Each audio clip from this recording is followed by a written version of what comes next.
Ladies and gentlemen, Assalamu alaikum. Mr. Raoul, Suleiman, thank you for inviting me to share my journey in the entrepreneurship world. I'm not sure how this works, but let me try. Oh, it works, all right.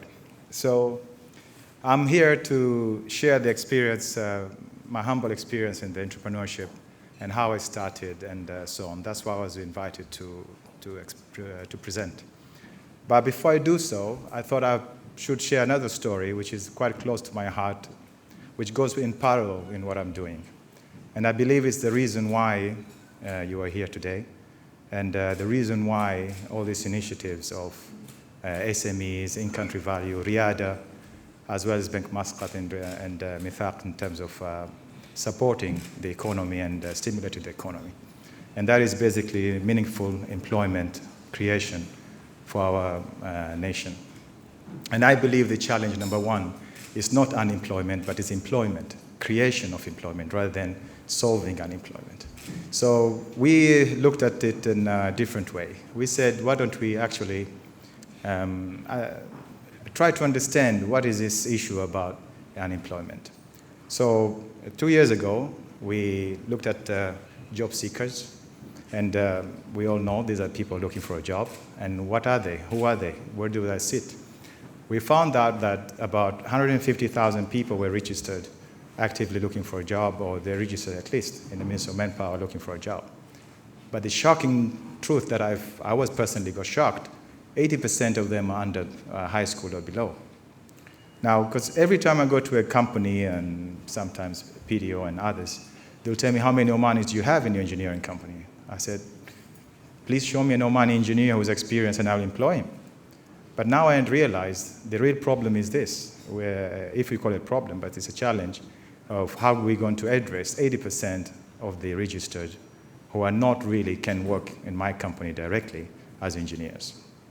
But for the other side of the coin, we have the employers, but we change their names into resource seekers because they cannot do their business without having the resources. So really, they're looking for resources.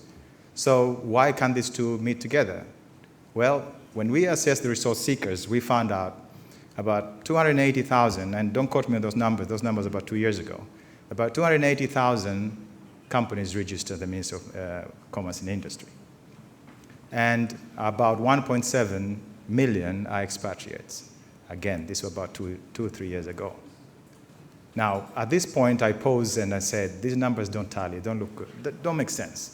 I always give a joke at this point saying that if you ask my son, who's 12 years old, now he's 14, to solve this, he said, Baba, that's easy. All you have to do is just ask every single company to take one person from 150 and the problem is solved. In fact, you have surplus.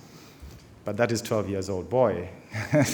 I'm not sure if he understands the implication of that, because later on we found out from 280,000 companies, only 4,000 are paying tax.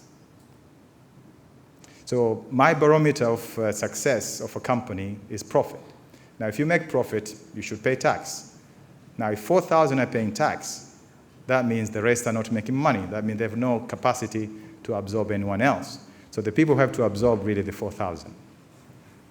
Fair enough. We'll come to them later. But what about the other side? He will say, well, fire 10% of those expatriates and, you got your number. But I don't want to fire them. Why don't we grow and share it? So in my challenge in this case of employment, I looked at more into the expatriates, 1.7 million, and how can we convert those job seekers and release some of those people. Probably they're going to retire. I mean, even the expatriates, they're bound to retire sometime, so why don't we prepare ourselves for that? So we curved a program, we named it HDD. Now HDD is Hire, Develop, and Deploy. Now, HDD is curved from the notion that those who got jobs have more chances of getting another job than those who are looking for a job. So we decided, why don't we just hire? Once we hire people, they have a job. Then that's the hiring side. And the development side is equip them with some essential strength into the environment, into the employment. And I believe these are soft skills and technical skills, not just technical skills. When you say training, people tend to go straight away, oh, can you weld? Can you type or can you drill? But that's only half of it. There's another half, which is the values, the ethics, the punctuality. This, the value of the person himself or herself when she does her job. Does she feel that she's valuable? So that is where macroeconomic, where do I fit in the bigger picture of the economy? Once you feel valuable, I believe you'll be passionate at what you do, even cleaning the street. If you believe that cleaning the street is a valuable thing to do, I bet you'll do it with a pride. Of course, you've got to be paid much better, I guess. Now, deployment side goes back to the hypothesis, which if you have a job, people want you. So we said, once we employ these people, we train them, develop them, put them on job training, very important, where they learn the ethics, the technical, and then another arm of our organization actively knocking doors of people, please take these people. The HDD program is much bigger than that, but I'm not here to talk about HDD. I'm here to talk about my experience as an entrepreneur. So let me start the real presentation. A story of an entrepreneur. That's my, I've been invited to share with here, and I thank everyone for being patient to, hopefully this might inspire some and might remind some the difficulty they went through. The story, of course, starts with the challenge of an entrepreneur. The late Steve Jobs, and those words, not exactly those words probably, he stated that the challenge for an entrepreneur is not to create an idea or to find one, it's very much to resist one. So there's so many opportunities, and I bet right now, if I bring a flip chart, apart from your own businesses that you do, if you have an opportunity, right now, can you look at any opportunity, you would list more than dozens. But I guess you're not going to pursue them all, or some of us did. But I am of no difference from that. I was excited when I started, and I created so many companies, and some of them are here, more than 13 companies. I will remove very quick because these are the only ones survives. So you can say that I'm a typical 80-20 entrepreneur. So I'm a basic, typical entrepreneur that you can get. Get excited, create mistakes, and build some companies and fail and succeed others. But these are the ones so far surviving. And I would say, fortunately, alhamdulillah, 4 of them are paying tax. So they're part of the 4,000. Now, I would like to share the story of VEC. Now, VEC is a very close baby in my heart. The most painful one, too, because paying salaries and chasing money to pay salaries, that's the biggest hurdle of challenge for an entrepreneur. So talk about VEC, Value Engineering Center. Value Engineering Center started as an idea. After having been on-job training in PDO for 10 years after my graduation, I thought I was ready to try what I've learned in PDO in the real world, because PDO really, Mohammed, you did good.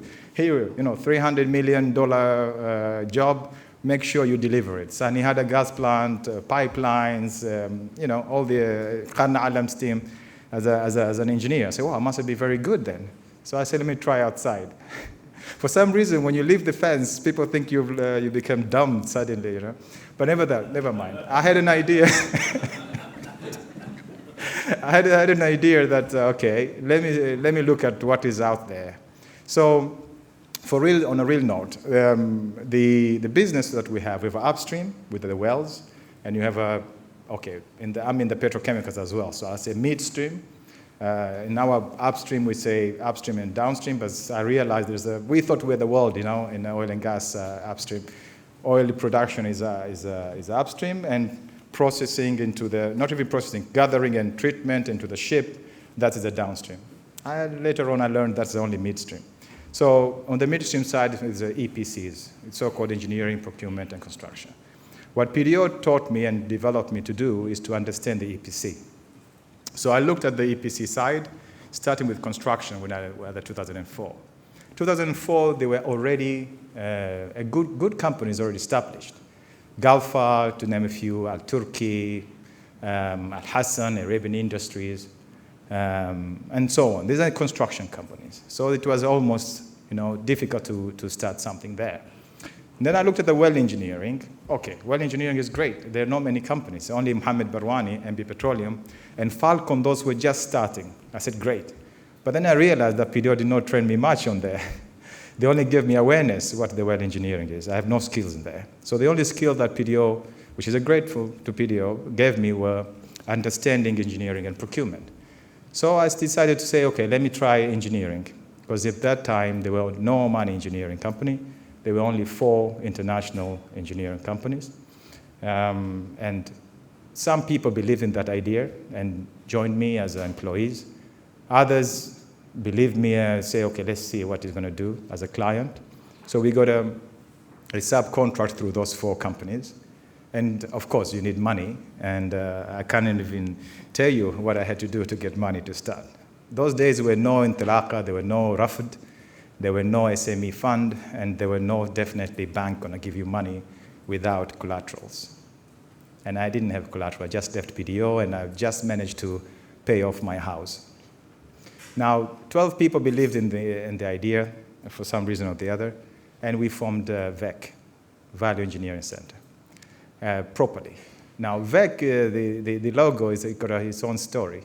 Being a Shell, PDO, trained or developed or brainwashed guy, I realized that the colors are not like that. In the industry looks at gas as red, not green. But Shell and PDO looks at oil being red, so the red is oil, the green is gas, and that tick you see is not a V and it's not a tick, it's a payback curve. It's a C to V, value NPV of any project. And the word Value Engineering Center really is a center that will work hard to realize your value. So that's the value that we have. We do whatever we can to make sure our projects meet, your project through us will meet its objectives. If anything, make sure your payback is faster and the recovery sooner and you increase your profitability. Now, 2015, with the support of MOG that has been always behind us in wherever we are, and Raoul specifically, thank you very much, and that's PDO. I can never say enough about what PDO has done to get me where we are today in terms of development, number one, on-job training that is, as well as support and believing in us. Now, our vision is to be the flagship of engineering from Oman to the world, to be the Wally Parsons, to be the Foster Wheelers, to be the Technimont, to be the guys who are representing Oman engineering, just like Target is proudly representing Oman in the arena of the studies of the wells. Finally, thank you for your patience, but the world had recognized us. PDO has given us or awarded us the first Omanization and Training Award. And it's not on SME category, but in the industry category for our HDD program. Thank you very much for that. And just a month ago, 3 weeks ago, we've been recognized by Middle East Oil and Gas and Petrochemicals Award on the same passion that I'm so passionate about. And thank you for your passion. And the only keynote I will leave behind in the SMEs, in my experience, I've learned that do what you're passionate about and you understand. If you do something you don't understand and you're not passionate about, the success will have less chance of success. Thank you very much.